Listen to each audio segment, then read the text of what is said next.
అసలు ఒక ఛానల్ ఎలా ఉండాలి, ఆ ఛానల్ వ్యూస్గా ఉండాలా, న్యూస్గా ఉండాలా, లేదా యాజమాన్యం న్యూస్ని ఎలా ప్రమోట్ చేయాలి అని చాలా చక్కగా చెప్పాడు. యాక్చువల్గా నేను కూడా టీవీ చూస్తూ ఉంటాను. పనికి మాలిన న్యూస్ని ఏసి చెప్తుంటారు. దానివల్ల నేను టీవీ చూసి 2.5 సంవత్సరం అయింది. నా న్యూసే నేను ఎప్పుడైనా చూసేదంటే ఆ ఇన్స్టాగ్రామ్లోనో, ఫేస్బుక్లోనో, లేదంటే యూట్యూబ్లో చూస్తాను. టీవీ ఛానల్ చూడటం మర్చిపోయినా తిరిగి టీవీ ఛానల్ చూసే విధంగా టీవీ ఛానళ్ళన్నీ కూడా న్యూస్ పరంగా కావచ్చు, ఉపయోగపడే పని. అంటే స్టేట్లో జరిగే న్యూస్ ఇక్కడ ఉన్న ఎమ్మెల్యేకో లేదా ఈ వీధిలో ఉన్న వ్యక్తులకి ఒక 10-20% మాత్రమే అవసరం ఉంటుంది.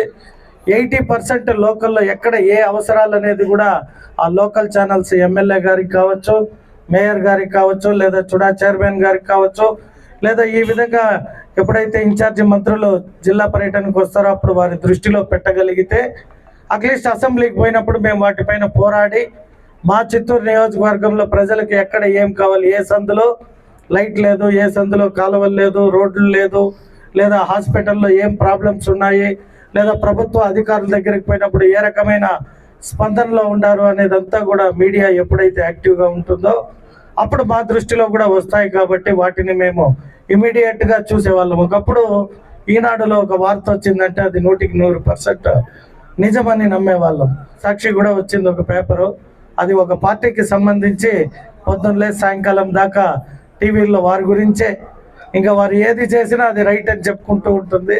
అంటే నేను ప్రత్యేకంగా ఎందుకు చెప్పానంటే అప్పుడేగా మా థామస్ గారు చెప్పినట్టు ఒక ఛానల్ ఒక పార్టీకో లేదా ఒక వ్యక్తికో భజనో లేదా ఒక వ్యక్తి కోసమో కాకుండా సమాజం కోసం అయితే అది చాలా మంచిగా సమాజానికి ఉపయోగపడే విషయాల్ని తెలియజేస్తూ, ముఖ్యంగా మహిళల గురించి కూడా చెప్పాను. వారు అడిగితే మహిళలకి కూడా ఒక స్థానం కల్పించి ప్రతి ఇంట్లో చెప్తుంటాం మహిళలకి అన్నింటిలో పెద్దపీట అని. ఇక్కడ మేము మగవారు ఎందరు ఉన్నాం, 2 ఆడవారు ఉన్నారు. అంటే 50% అవకాశం అన్నారు. కాబట్టి ఛానల్లో కూడా 50% మహిళలకు ఉపయోగపడే కార్యక్రమాల్ని పెద్ద ఎత్తున చేపట్టి వారికి కూడా చేయూతగా, అంటే వాళ్ళు చేసే పనులు కొందరు ఉంటారు, చిన్న చిన్న పరిశ్రమలు పెట్టుకుంటారు, వాటిని మీరు ఎక్స్పోజ్ చేసి చిత్తూరుకు సంబంధించిన అనేక రకాల సమస్యలపైన పోరాడి ఈ 2 టీవీ ఛానల్స్ ప్లస్ వారపత్రిక చాలా చక్కగా పని చేయాలని ఆ కలియుగ దైవం శ్రీ వెంకటేశ్వర స్వామిని, అలాగే మా కాణిపాక వరసిద్ధ వినాయక స్వామిని, కాళహస్త్రి మంజునాథుని ప్రార్థిస్తూ కొన్ని మోహన్ అండ్ సురేష్ అండ్ జీవన్ వీళ్ళు ముగ్గురు కలిపి త్రిమూర్తుల్లాగా కష్టపడి అట్లీస్ట్ 3 రాష్ట్రాల్లో ఈ ఛానల్ని ఒక వెలిగే విధంగా బాధ్యతగా చూసుకుంటారని తెలియజేస్తూ ఈ అవకాశం కల్పిస్తున్నందుకు మీ అందరికీ ప్రత్యేక ధన్యవాదాలు.